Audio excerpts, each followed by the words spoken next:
নমস্কার।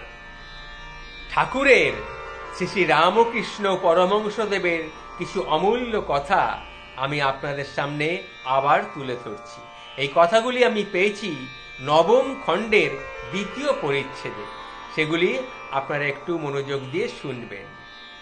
কোনো একজন গৃহস্থ ঠাকুরের কাছে বলেছিলেন, আচ্ছা ঠাকুর, গৃহস্থ আশ্রমে ঈশ্বর লাভের উপায় কি? আমি গৃহে বাস করব, গৃহস্থ মানুষ আমি, কিন্তু আমি কি ঈশ্বরের আরাধনায় করতে পারি না? ঈশ্বরের সান্নিধ্য কি লাভ করতে পারি না? তখন ঠাকুর তাকে কি বলেছিলেন সেটা শুনুন। ঠাকুর তাকে বলেছিলেন, কালী নামে দাও রে বেড়া, ফসলে তছরূপ হবে না। এটা তোমরা তো শুনেছ, এটা রামপ্রসাদ বলে গিয়েছিল তার গানের মাধ্যমে। ঈশ্বরের শরণাগত হও, সব পাবে গো, সব পাবে। সে যে মুক্ত কেশির শক্ত বেড়া, তার কাছেতে জম ঘেঁষে না। শক্ত বেড়া, তাকে যদি লাভ করতে পারো, সংসার অসার বলে তখন তোমার কাছে বোধ হবে। যে তাকে জেনেছে, যে সে দেখে, যে জীব জগতে তিনি হয়েছে। ছেলেদের খাওয়াবে যেন তুমি গোপালকে খাওয়াচ্ছ। পিতা মাতাকে ঈশ্বর ঈশ্বরী রূপে দেখবে, তাদের তুমি সেবা করবে। তাকে জেনে সংসার করলে দেখবে বিবাহিত স্ত্রীও তার সঙ্গে তোমার সঙ্গে থাকবে, কিন্তু তো তার সঙ্গে তোমার কোনো দৈহিক সম্পর্ক থাকবে না। তখন দেখবে দুজনেই ভক্ত। কেবল ঈশ্বরের কথা নয়, ঈশ্বর প্রসঙ্গ লয়ে তাকে থাকো। দেখবে ভক্তের সেবা তিনি ঠিক গ্রহণ করবেন। তিনি যে সর্বভূতে আছেন গা, তিনি সর্বভূতে আছেন। তার সেবা দুজনে করলে তিনি আরো বেশি তৃপ্ত লাভ করেন। তখন সেই প্রতিবেশী ঠাকুরকে জিজ্ঞাসা করলেন, এরূপ স্ত্রী পুরুষ তো দেখা যায় না ঠাকুর। তখন শ্রী রামকৃষ্ণ পরমহংসদেব বলেছিলেন, আছে গা, আছে আছে, তবে অতি বিরল। বিষয় লোকেরা তাদের ঠিক চিনতে পারেনি। তবে এরূপটি হতে গেলে দুজনেরই ভাগ হওয়া চাই। দুজনেরই যদি ঈশ্বর আনন্দ পেয়ে থাকে, তবে হলেই এটি সম্ভব হয়। ঈশ্বরের কৃপা, ভগবানের কৃপা হওয়া চাই, না হলে সর্বদাই অমিল হয় গা। একজনকে তফাতে যেতে হয়, নইলে মিল হয় না, তখন খুব যন্ত্রণা। স্ত্রী হয়তো রাত দিন বলে, বাবা কেন এখানে যে বিয়ে দিলে? না খেতে পেলুম, না বাচ্চাদের খাওয়াতে পারলুম, না পড়তে পেলুম, না বাচ্চাদের পড়াতে পারলুম, না একখানা গয়না পেলুম। তুমি আমাকে কি সুখে রেখেছো বলো তো? চক্ষু বুঝে বুঝে খালি ঈশ্বর আর ঈশ্বর করছো। এসব পাগলামি ছাড়ো দেখিনি। এসব কথা যদি স্ত্রী বলে, তাহলে সেই স্ত্রীকে তোমাকে দূরে রাখতে হবে। তার সান্নিধ্য তুমি দূরে থাকবে, তবেই তুমি ঈশ্বরের আরাধনা করতে পারবে। সেক্ষেত্রে তোমাকে একটু নির্জনে ঠাকুরের আরাধনা করতে হবে, সাধন ভজন করতে হবে। তখন একজন ভক্ত ঠাকুরকে জিজ্ঞাসা করলেন, এসব প্রতিবন্ধক তো আছেই ঠাকুর, আবার হয়তো ছেলেরা অবাধ্য, তারপর কত আপদ আছে। তবে ঠাকুর, আমাদের কি কোনো উপায় নাই? উপায় কি আছে ঠাকুর? তখন ঠাকুর তাকে বলেছিলেন, সংসারে থেকে সাধনা করা বড় কঠিন, বড় কঠিন, অনেক ব্যাঘাত। তা আর আমাদের তোমাদের বলতে হবে না, আমি সব জানি গা। আমিও তো সংসারেরই মানুষ, সংসারের মধ্যেই রয়েছি। শোক, রোগ, দারিদ্র, এসব স্ত্রীও সঙ্গে আছে, এদের সঙ্গে কোনো মিল নাই।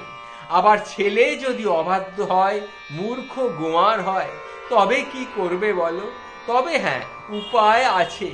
মাঝে মাঝে নির্জনে গিয়ে তাকে প্রার্থনা করতে হয়, তাকে লাভ করবার জন্য চেষ্টা করতে হয়। তখন সেই প্রতিবেশী ঠাকুরকে জিজ্ঞাসা করছেন, তাহলে কি বাড়ি থেকে বেরিয়ে যেতে হবে ঠাকুর? তখন ঠাকুর তাকে বলেছিলেন, একেবারে নয় গা, একেবারে নয়, তবে অবসর পাবে কোনো নির্জন স্থানে গিয়ে একদিন দুদিন থাকবে, যেন সংসারের সঙ্গে কোনো সম্বন্ধ না থাকে, কোনো বিষয় লোকের সঙ্গে সাংসারিক লোকের এটাই হলো গিয়ে তফাৎ। তাকে নির্জনে গিয়ে, তাকে নির্জনে বাস করতে হবে, একটু সাধু সঙ্গ করতে হবে। তখন সেই প্রতিবেশী তাকে জিজ্ঞাসা করেছিলেন, আচ্ছা ঠাকুর, সাধু চিনব কি করে ঠাকুর? তখন ঠাকুর তাকে বলেছিলেন, যার মন প্রাণ অন্তরাত্মা ঈশ্বরগত হয়েছে তিনিই হচ্ছেন সাধু। তিনি কামিনী কাঞ্চন ত্যাগী, তিনিই হলেন সাধু। যিনি সাধু তিনি স্ত্রীলোককে ঐহিক চক্ষে দেখেন না, সর্বদাই অন্তরে থাকেন। স্ত্রী তার কাছে মাতৃবৎ, তিনি তাকে পূজা করেন। সাধু সর্বদা ঈশ্বর চিন্তা করেন, ঈশ্বরীয় কথা বই অন্য কোনো কথা তিনি বলেন না। আর সর্বভূত ঈশ্বর আছেন জেনে তিনি ঈশ্বরের সেবা করেন। এই হলো মোটামুটি সাধুর লক্ষণ। তখন সেই প্রতিবেশী ঠাকুরকে জিজ্ঞাসা করছেন, আচ্ছা ঠাকুর, নির্জনে কি বরাবর থাকতে হবে ঠাকুর? তখন শ্রী রামকৃষ্ণ ঠাকুর পরমহংসদেব তাকে বলেছিলেন, ফুটপাতের গাছ দেখেছ? ফুটপাতের ওপরেও, শহরে দেখনি, ফুটপাতের ওপরেও কিন্তু গাছ থাকে।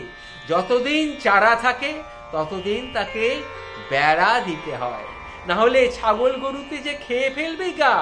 গাছের গুঁড়ি যখন একটু মোটা হয়ে যায় তখন আর বেড়ার দরকার পড়েনি গা, আর বেড়ার দরকার পড়েনি। তখন সেই গুঁড়িতে, সেই গাছের গুঁড়িতে তুমি যদি হাতিকেও বেঁধে রাখো, দেখবে গাছ আর ভাঙবে না। গুঁড়ি যদি করে নিতে পারো তোমার মনটিকে, তোমার ভাবনাটিকে, তখন আর ভয় কি গা? তখন আর ভয় কি? বিবেক লাভ করবার চেষ্টা তখন আগে করতে হবে। যেমন হাতে তেল মেখে কাঁঠাল ভাঙতে হয়, দেখবে কাঁঠালের আটা তখন আর হাতে জড়াবে না। এটাই হলো গিয়ে আসল কথা। তখন সেই ঠাকুরকে তুমি আরাধনা করবে, ঠাকুরকে তুমি পেলেও পেতে পারো, ঈশ্বরের আরাধনায় তুমি মগ্ন থাকবে। তখন সেই প্রতিবেশী ঠাকুরকে জিজ্ঞাসা করেছিলেন, ঠাকুর, বিবেক কাকে বলে ঠাকুর? তখন ঠাকুর তাকে বলেছিলেন, ঈশ্বর সৎ আর সব হলো গিয়ে জগতে অসৎ। এই হলো গিয়ে বিচার। সৎ মানে হচ্ছে নিত্য, অসৎ মানেই অনিত্য। যার বিবেক হয়েছে সে জানে ঈশ্বরই বস্তু আর সব হলো গিয়ে অবস্তু। এটাই হলো গিয়ে আসল কথা। আয় মন বেড়াতে যাবি, কল্প তরু মূলে রে মন, চারি ফল কুড়ায় পাবি। আয় মন বেড়াতে যাবি। এইরূপ মনের অবস্থা হলে তাকেই বলা হয় বিবেক। জয় মা, জয় মা, জয় মা, জয় মা। এ কথা বলতে বলতে ঠাকুর আবার সমাধিস্থ হয়ে পড়লেন। তাই বলি, ঠাকুর শ্রী রামকৃষ্ণ পরমহংসদেবের কথা অমৃত সমান। আমি বলে ধন্য। আপনারা যারা আমার কথাগুলি শুনছেন তাদের মস্তকে অবিরাম ধারায় শ্রী ঠাকুরের কৃপা অবিরাম ধারায় ঝরে পড়বে। আপনারা ধন্য হবে। নমস্কার। আজ এইখানেই আমি রাখছি।